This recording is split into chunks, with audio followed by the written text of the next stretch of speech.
जब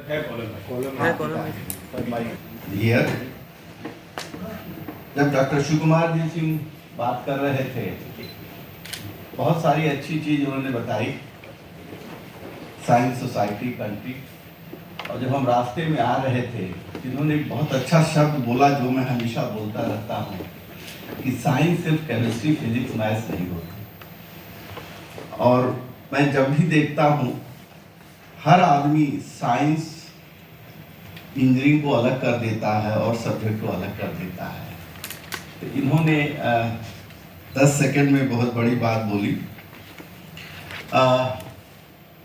मुझे जो प्रेम नारायण सिंह ने टाइटल दिया, role of science in shaping India's future, the vision 2047 perspective.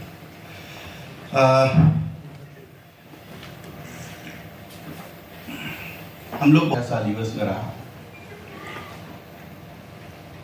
हम कितना भी बात कर लें, जब तक हम कुछ करेंगे नहीं, हम कुछ अचीव नहीं कर सकते। तो time has come to talk less do more. एक चीज मैं बताना चाहूंगा कि हमारे देश में किसी चीज की कमी नहीं है। सिर्फ फर्क इतना है, अगर आप कंपेयर करें और कंट्री से, जापान से करें, फर्क इतना है कि हर जापानीज, उनके सामने पहले अपना देश आता है।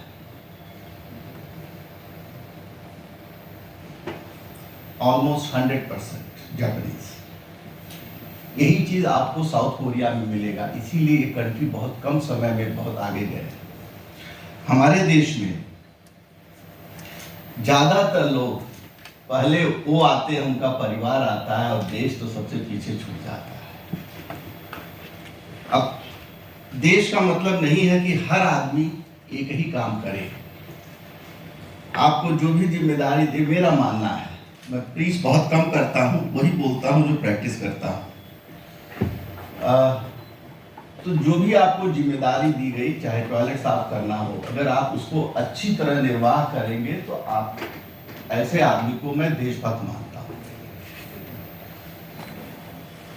आपको इंस्टीट्यूशन सेटअप करने के लिए दिया गया, अगर उसको सही और समय से, लाइफ में मैं मानता हूं सबसे इंपॉर्टेंट चीज समय होता है। Time is the most precious thing.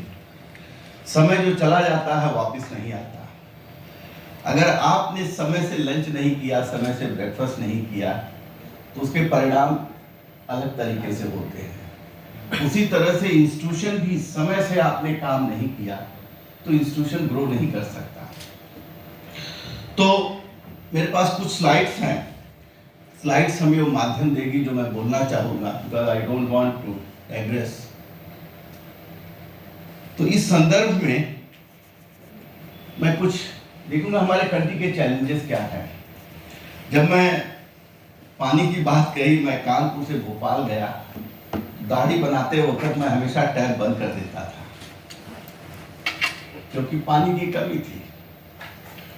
तो हमारे कंट्री के अगर आप 4 चैलेंजेस देखें, जिसमें हमारी साइंस एंड टेक्नोलॉजी हेल्प कर सकती है, हमारी सबसे बड़ी प्रॉब्लम है lack of critical mass in quality research. मैंने क्वालिटी को अंडरलाइन किया है।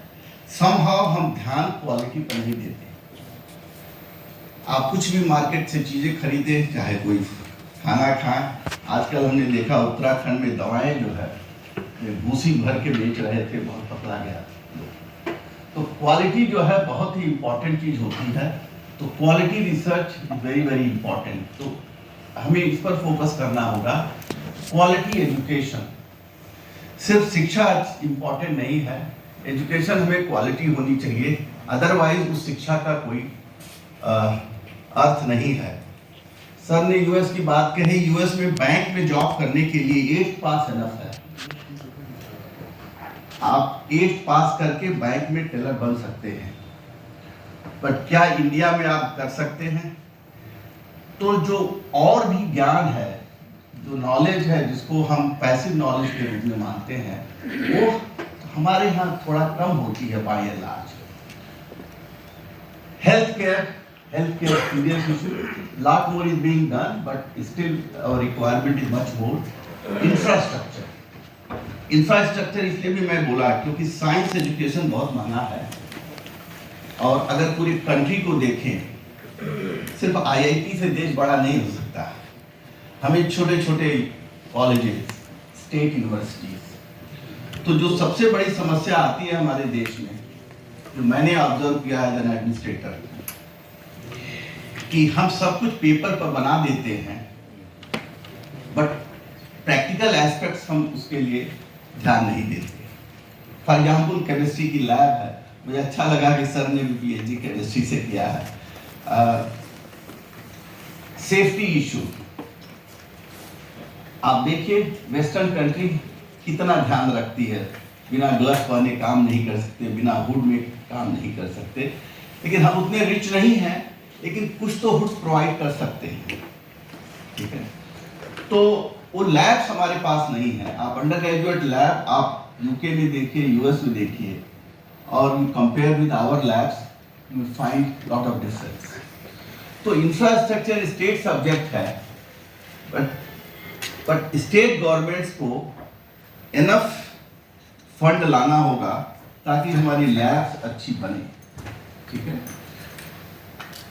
Scarce energy, energy is a serious problem. Low manufacturing, मैं इस पर ज़्यादा बात नहीं करूंगा। मैन्युफैक्चरिंग हमारा रियल इशू है। We are picking up semiconductor chips वगैरह, अब हम अच्छा कर रहे हैं। अगर उसमें हम हांगकांग की तरह, ताइवान की तरह, साउथ कोरिया की तरह, सिंगापुर की तरह करें तो हमारी इकॉनमी बहुत आगे जाएगी, बट उसमें मैसिव इंफ्रास्ट्रक्चर की ज़रूरत है, and I am sure that is going to happen because we have ANRF, and I am sure more fund will come, and we are seeing a bright future in the area. Now, science technology सब problem को solve कर सकता है, but आजकल जो सबसे बड़ा challenge है, you must adopt a holistic approach of sustainability. हम लोग सस्टेनेबिलिटी बड़ा लूज टर्म में बोलते हैं, अब आदत हो गई कि हर जगह बोलना शुरू कर देते हैं, बट सस्टेनेबिलिटी का मतलब क्या है आप देखिए। सोशल इक्विटी, इंक्लूसिवनेस, सबको हर चीज मिलनी चाहिए। इकोनॉमिक्स उस डायरेक्शन में पिछले 10 साल में बहुत कुछ हम लोगों ने अचीव किया है। इंक्यूबेशन अगर आप देखें, बहुत सारे यूनिकॉर्न सेटअप हुए, चीज़ें बहुत बहुत बदली हैं। इन्वायरमेंटल, अगर आप इस पर हमारा ध्यान उतना ज़्यादा नहीं जा रहा है, लेकिन हमें बहुत काम करने की ज़रूरत है। पीएम ने भी बोला है कि कुछ बहुत जल्दी हम लोग नेट जीरो पर पहुँचेंगे। साइंस ने इसमें बहुत कुछ योगदान दिया है। इफ यू लुक एट, हम लोग एयर कंडीशनिंग यूज़ करते हैं, रेफ्रिजरेशन, फ्रियॉन 12 बंद हो गई, मॉन्ट्रियल प्रोटोकॉल में उन्होंने फ्रियॉन 12 का यूज़ बंद कर दिया, बट केमिस्ट की वजह से नए तरह के केमिकल्स बनाए गए जो कि बहुत ही लाभदायक है, इन्वायरमेंट का असर कम करते हैं। तो हमें जब सस्टेनेबिलिटी की बात और भी मैं लाता हूँ, that is also science. Even मैं देखता हूँ यूपी, बिहार या कहीं भी खाना खाने जाता हूँ शादी ब्याह में, तो प्लेट में लोग खाना पूरा भर लेते हैं। इंसिक्योरिटी इतनी ज़्यादा है, आधा खा के आधा छोड़ देते हैं। मुझे समझ में नहीं आता उस वेस्ट करने से क्या मिलता है। अगर वो खाना बचेगा तो कोई कहीं यूज होगा। और भी मैंने देखा है, सर बंगाल में बहुत रहे हैं, इवन हमने आईटी में देखा है, अगर नॉनवेज बना है तो बहुत पहले खत्म हो जाता है, क्योंकि रेट 200 ग्राम का है पर पर्सन। जो रेट आपने कहा हमें 20 लोगों का नॉनवेज चाहिए, 20 का, और कुछ क्षेत्र के ज़्यादा लोग होने की वजह से वो पूरी अपनी एनर्जी एक ही चीज़ पर लगा देते हैं।